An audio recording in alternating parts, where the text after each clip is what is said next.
একজন হিন্দু কি চায়? একজন হিন্দু কি চায়? আমার গবেষণায় দুইটা জিনিস চায়। তারা স্বাধীনভাবে ধর্ম পালন করতে চায়, স্বাধীনভাবে দেশে বসবাস করতে চায়।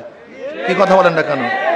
জান মালের নিরাপত্তা চায়, তারা স্বাধীনভাবে ব্যবসা করতে চায়, তার মেয়েটার ইজ্জত আবরুকে রক্ষা করতে চায়, তার জান মালের গ্যারান্টি চায়, তার ব্যবসা প্রতিষ্ঠানের গ্যারান্টি চায়, তার জমির গ্যারান্টি চায়, ইজ্জত আবরু নিয়ে বসবাস করতে চায়। কি কথা ঠিক না? আর কি চায়? ধর্ম পালন করতে চায়।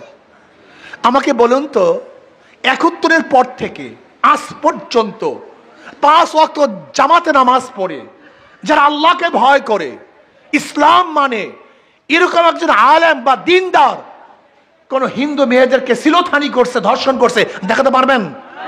নাই, কোন নজির নেই, একটা নজির নেই।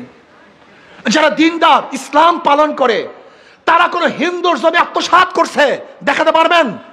নজির নেই, দেখাতে পারবেন না। যারা, আমি আগে শর্ত লাগাইছি, নামদারি মুসলমান না, কিন্তু এই ভুকাবাস মুসলমান নয়, মুনাফিক মুসাফিক মুসলমানদের কথা বলছি না, আমি আগেই বলছি ধর্মভীরু একজন আলেম একজন হিন্দুর জমি আত্মসাৎ করে নেই, তার মাল নষ্ট করে নেই। শুধু কি তাই, ৫ই আগস্টের পরে হিন্দুদের মন্দির কারা পাহারা দিয়েছে? আমরা আলেমরা পাহারা দিয়েছি, ইসলামী আন্দোলন লোকজন পাহারা দিয়েছে। চরমনি ইউনিয়নের চেয়ারম্যান আমার ভাই, চরমনি ইউনিয়নের চেয়ারম্যান আমার ভাই। আপনি কি জানেন চরমনি ইউনিয়নে হিন্দুদের অবস্থাটা কি? আপনি কি জানেন ৭১ চরমনি ইউনিয়ন হিন্দুদের অবস্থাটা কি ছিল?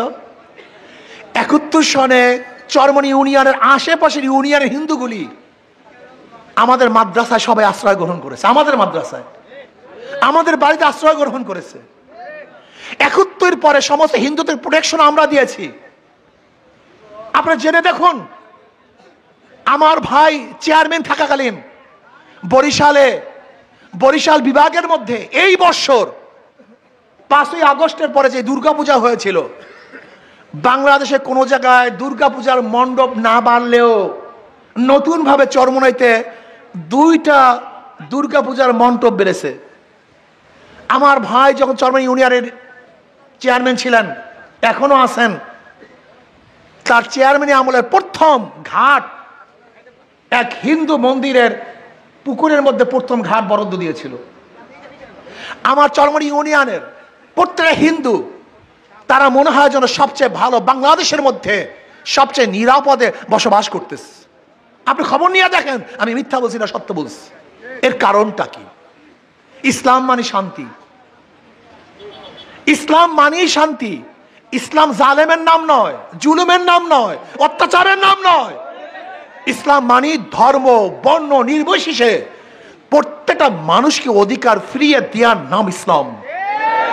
আজকে হিন্দু বাবাদেরকে, হিন্দু বোনদেরকে ভুল মেসেজ দেওয়া হচ্ছে, ইসলাম আসলে মন্দির ভেঙে ফেলবে, ইসলাম আসলে হিন্দুদেরকে তাড়িয়ে দিবে। আর আমি বলি, ইসলাম ক্ষমতায় আসলে অন্য দেশের হিন্দুরা দলে দলে বাংলাদেশে এসে নতুন ভাবে বসবাস শুরু করবে, শান্তির জন্য, মুক্তির জন্য।